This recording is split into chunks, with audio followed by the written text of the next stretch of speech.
Why is Africa so poor? How could a place that holds trillions of dollars in rare minerals, gems, and other resources be so incredibly impoverished? And for many, the answer is simple enough. Africa is poor because of the legacy of colonialism. The narrative usually goes something like this. Europe's great powers invaded, conquered, and pillaged Africa of its raw resources, leaving the continent impoverished to this very day. Now, more than 60 years after the end of colonial rule, the continent is still struggling to overcome decades of exploitation at the hands of the European powers. It's a compelling narrative, and many people believe it.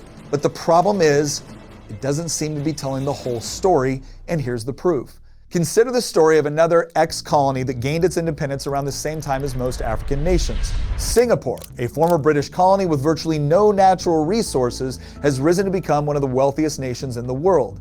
Today, Singapore is actually richer on a per capita basis than its former colonizer. So if colonialism doesn't tell the entire story there, is there anything else that can explain why Africa specifically is so poor?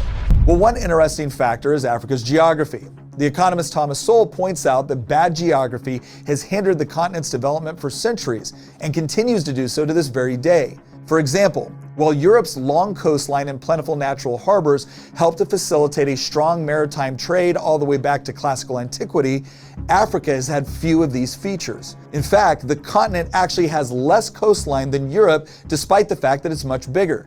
It has very few deep water ports, and with the exception of the Nile, none of Africa's major rivers are easily navigable all the way to the ocean.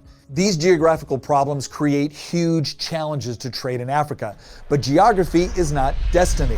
Just look at Botswana. This sub-Saharan country has set records for economic growth despite being landlocked in the middle of the Kalahari Desert. While Botswana does have plenty of diamonds, it lacks many of the other major natural resources, rivers, or harbors that many of its neighbors do.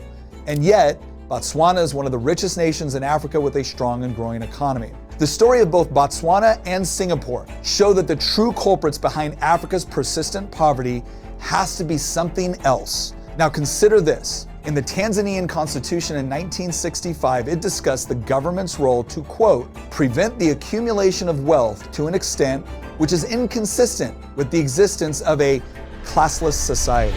This Marxist sentiment was not unusual in sub-Saharan African governments post-colonialism. The bottom line is, many former colonies have not only overcome prior subjugation, but have thrived both politically and economically. But they all seem to have something in common. Instead of trading colonialism for Marx, they adopted systems which encouraged private property rights while at the same time embracing stable governments which established dependable legal systems and then courted foreign investment. The good news is there is hope for countries still struggling to develop. But history suggests that it will come not only through political freedom, but economic freedom as well.